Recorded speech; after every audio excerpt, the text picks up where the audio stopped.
Taste the Daily. Taste the Daily. Netravati ನದಿ ತೀರದಲ್ಲಿ ಶವಗಳನ್ನ ಹೂತಿಟ್ಟ ಆರೋಪಕ್ಕೆ ಸಂಬಂಧಪಟ್ಟಂತೆ ಸಿಎಂ ಸಿದ್ದರಾಮಯ್ಯ, ಡಿಸಿಎಂ ಡಿಕೆ ಶಿವಕುಮಾರ್, ಗೃಹ ಸಚಿವರ ಸಭೆ ನಡೀತಾ ಇದೆ. ಕಾಂಗ್ರೆಸ್ ಶಾಸಕಾಂಗ ಪಕ್ಷದ ಕಚೇರಿಯಲ್ಲಿ ಈ ಸಭೆ ನಡೀತಾ ಇದೆ ಅನ್ನೋ ಮಾತುಗಳು ಕೇಳಿಬರ್ತಾ ಇದೆ. ಡಿಸಿಎಂ ಡಿಕೆ ಶಿವಕುಮಾರ್ ಗೃಹ ಸಚಿವರ ಜೊತೆಯಲ್ಲಿ ಸಿಎಂ ಸಿದ್ದರಾಮಯ್ಯ ಚರ್ಚೆ ಮಾಡ್ತಾ ಇದ್ದಾರೆ. ಒಂದು ಸಭೆ ನಡೆಸಿದ್ದಾರೆ. ಕಾಂಗ್ರೆಸ್ ಶಾಸಕಾಂಗ ಪಕ್ಷದ ಕಚೇರಿಯಲ್ಲಿ ಚರ್ಚೆ ಮಾಡ್ತಾ ಇದ್ದಾರೆ. ಈ ಪ್ರಕರಣಕ್ಕೆ ಸಂಬಂಧಪಟ್ಟಂತೆ ಅನ್ನೋ ಮಾಹಿತಿಗಳು ಲಭ್ಯವಾಗ್ತಾ ಇದೆ. ಈ ನೇತ್ರಾವತಿ ನದಿ ತೀರದ ಕೇಸ್ಗೆ ಸಂಬಂಧಪಟ್ಟಂತೆ ತುಂಬಾ ಗಂಭೀರವಾಗಿ ಚರ್ಚೆ ಆಗ್ತಾ ಇದೆ. ಈವರೆಗೆ ಏನೇನೆಲ್ಲ ಆಯಿತು, ಉತ್ಖನನದ ಸಂದರ್ಭದಲ್ಲಿ ಏನೇನೆಲ್ಲ ಪತ್ತೆ ಆಯಿತು, ಒಂದು ಅಸ್ಥಿಪಂಜರ ಸಿಕ್ಕಿದೆ, ಇನ್ನು ಅನೇಕ ಆರೋಪಗಳು, ಅಂತೆ ಕಂತೆಗಳು, ಮತ್ತೊಂದು ಮಗದೊಂದು ಎಲ್ಲ ಪ್ರಶ್ನೆಗಳು ಎದುರಾಗ್ತಾ ಇದೆ. ಮತ್ತೊಂದೆಡೆ ವಿಪಕ್ಷ ತೀವ್ರ ಹೋರಾಟ ಮಾಡೋದಕ್ಕೆ ಅಂತ ರೂಪುರೇಷೆಗಳನ್ನು ಸಿದ್ಧಪಡಿಸಿಕೊಳ್ತಾ ಇದೆ.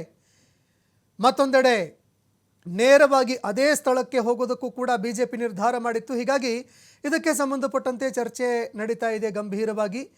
ಏನೇನೆಲ್ಲ ಚರ್ಚೆ ನಡೀತಾ ಇದೆ, ಅದೇ ರೀತಿಯಾಗಿ ಸದನದಲ್ಲಿ ಯಾವೆಲ್ಲ ರೀತಿ ಉತ್ತರ ಕೊಡಲಿದ್ದಾರೆ ಎನ್ನುವಂಥದ್ದನ್ನು ಕಾದು ನೋಡಬೇಕಾಗುತ್ತೆ. ಈ ಬಗ್ಗೆ ಮತ್ತಷ್ಟು ಮಾಹಿತಿ ಕೊಡ್ತಾರೆ ಪ್ರತಿನಿಧಿ ಶಿವಕುಮಾರ್ ಜೋಹಳ್ಳಿ, ಫೋನ್ ಸಂಪರ್ಕದಲ್ಲಿ ಜಾಯಿನ್ ಆಗಿದ್ದಾರೆ. ಶಿವಕುಮಾರ್, ಇಡೀ ರಾಜ್ಯದಾದ್ಯಂತ ಈ ಒಂದು ಪ್ರಕರಣದ ಚರ್ಚೆ, ಸದ್ದು ಗದ್ದಲ ಜೋರಾಗ್ತಾ ಇದೆ. ಮತ್ತೊಂದೆಡೆ ಸದನದಲ್ಲೂ ಕೂಡ ಸದ್ದು ಗದ್ದಲ ತೀವ್ರ ಆಗುವಂತಹ ಸಾಧ್ಯತೆ ಇದೆ. ಈ ನಡುವೆ ಸಿಎಂ, ಡಿಸಿಎಂ, ಗೃಹ ಸಚಿವರು ಸಭೆ ನಡೆಸ್ತಾ ಇದ್ದಾರೆ. ಪ್ರಣವ್ ಮೊಹಾಂತಿ ಅವರು ವಿಧಾನಸೌಧಕ್ಕೆ ಬಂದಿದ್ದಾರೆ. ಈ ನಡುವೆ ಸಾಕಷ್ಟು ಕುತೂಹಲಗಳಿದೆ. ಇವತ್ತಿನ ಸಭೆಯಲ್ಲಿ ಏನೇನೆಲ್ಲ ಚರ್ಚೆ ಆಗ್ತಾ ಇದೆ, ಸದನದಲ್ಲಿ ಈ ವಿಚಾರ ಯಾವೆಲ್ಲ ರೀತಿ ಚರ್ಚೆ ಆಗಬಹುದು, ಈ ಬಗ್ಗೆ ಮತ್ತಷ್ಟು ಮಾಹಿತಿ ಕೊಡೋದಾದ್ರೆ. ಸಂತೋಷ್, ಧರ್ಮಸ್ಥಳ ತಲೆಬುರುಡೆ ಪ್ರಕರಣಕ್ಕೆ ಸಂಬಂಧಪಟ್ಟಂತೆ ಈಗಾಗಲೇ ಗಂಭೀರವಾಗಿ ಚರ್ಚೆಗಳಾಗ್ತಾ ಇದೆ. ಪರ ವಿರೋಧ ಅಭಿಪ್ರಾಯಗಳು ಕೂಡ ಈಗಾಗಲೇ ವ್ಯಕ್ತವಾಗ್ತಾ ಇದೆ. ಸದನದಲ್ಲೂ ಕೂಡ ಇದರ ಬಗ್ಗೆ ಗಂಭೀರವಾಗಿ ಚರ್ಚೆಗಳಾಗಿತ್ತು. ಇವತ್ತು ಪರಮೇಶ್ವರ್ ಅವರು ಅದಕ್ಕೆ ಉತ್ತರವನ್ನ ಕೊಡ್ಬೇಕಾಗತ್ತೆ. ಉತ್ತರವನ್ನ ಕೊಡುವಂತಹ ಸಂದರ್ಭದಲ್ಲೇ ಅವರು ಯಾವ ರೀತಿಯಾಗಿ ಉತ್ತರವನ್ನ ಕೊಡ್ತಾರೆ ಅನ್ನುವಂತ ನಿರೀಕ್ಷೆಗಳು ಕೂಡ ಇದೆ.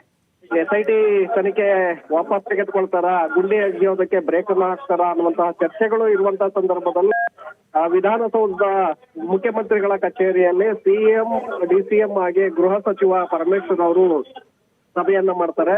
ಸದನದಲ್ಲಿ ಉತ್ತರವನ್ನ ಕೊಡಬೇಕಾದಂತ ಹಿನ್ನೆಲೆಯಲ್ಲಿ ಯಾವ ರೀತಿಯಾಗಿ ಉತ್ತರವನ್ನ ಕೊಡಬೇಕು ಅನ್ನುವಂತ ನಿಟ್ಟಿನಲ್ಲಿ ಮೂರು ಜನ ನಾಯಕರ ನಡುವೆ ಚರ್ಚೆಗಳಾಗತ್ತೆ. ಯಾಕೆಂದ್ರೆ ಈಗಾಗಲೇ ಒಂದು ಕಡೆ ರಾಜಕೀಯ ತಿರುವನ್ನ ಪ್ರಕರಣ ಪಡ್ಕೊಳ್ತಾ ಇರೋದ್ರಿಂದ, SIT ತನಿಖೆ ಪಡ್ಕೊಳ್ತಾ ಇರೋದ್ರಿಂದ ಬಿಜೆಪಿ ನಾಯಕರು ಕೂಡ ಕ್ಷೇತ್ರಕ್ಕೆ ಈಗಾಗಲೇ ರ್ಯಾಲಿಯನ್ನ ಮಾಡಿರೋದ್ರಿಂದ ಮತ್ತಷ್ಟು ಪರ ವಿರೋಧ ಅಭಿಪ್ರಾಯಗಳು ವ್ಯಕ್ತವಾಗ್ತಾ ಇರೋದ್ರಿಂದ ಬಹಳ ಸೂಕ್ಷ್ಮವಾಗಿ ಉತ್ತರವನ್ನ ಕೊಡಬೇಕಾಗತ್ತೆ. ಆ ಕಾರಣಕ್ಕೆ ಸಿಎಂ, ಡಿಸಿಎಂ ಪರಮೇಶ್ವರ್ ಅವರು ಸಿಎಂ ಅವರ ಕಚೇರಿಯಲ್ಲಿ ಸುಮಾರು 20 ನಿಮಿಷಗಳ ಕಾಲ ಚರ್ಚೆಯನ್ನ ಮಾಡಿದ್ದಾರೆ. ಇನ್ನೇನು ಕೆಲವೇ ಕ್ಷಣಗಳಲ್ಲಿ ಪರಮೇಶ್ವರ್ ಅವರು ಸದನಕ್ಕೆ ಉತ್ತರವನ್ನ ಕೊಡುವಂತ ಸಾಧ್ಯತೆಗಳು ಕೂಡ ಇದೆ. ಸಂತೋಷ್, ಧನ್ಯವಾದಗಳು ಶಿವಕುಮಾರ್ ನಿಮ್ಮೆಲ್ಲ ಮಾಹಿತಿಗೆ.